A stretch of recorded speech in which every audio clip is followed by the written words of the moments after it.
one of the things we might want to do with lower levels is to expand their options of different ways of saying things. There are a number of reasons why we do this.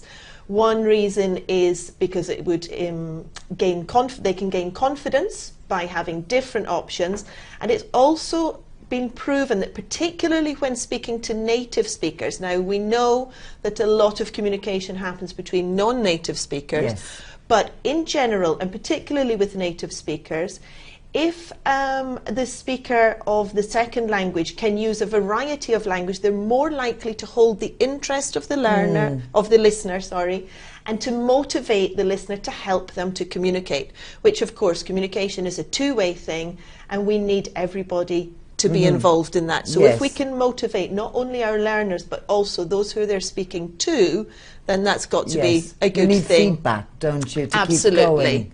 You need reactions. Exactly, exactly. So that was a little activity about how you might want to use different language.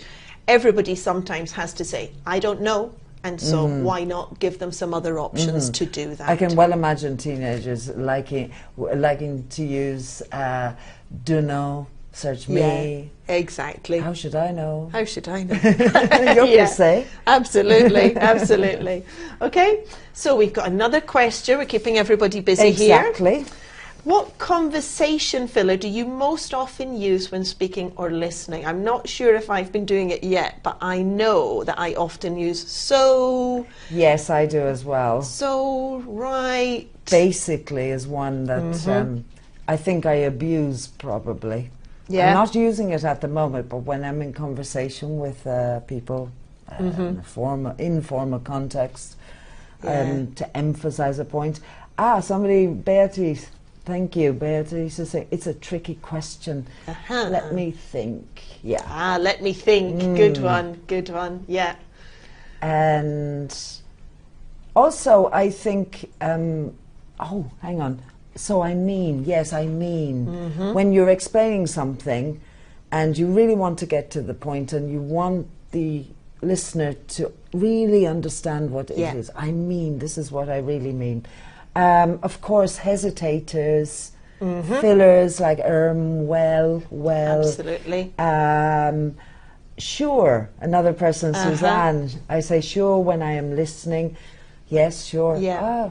Right, I see what you're saying. Exactly. Yeah, so there are many. I mean, the list is endless, isn't it? And here we have a fairly long list. It's not endless by any means, but we do have a list of some that we've been using.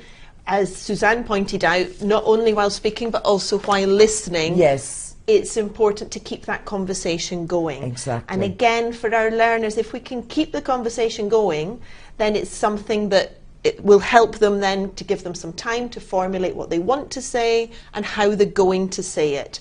And also when they're listening, to keep them involved in the conversation.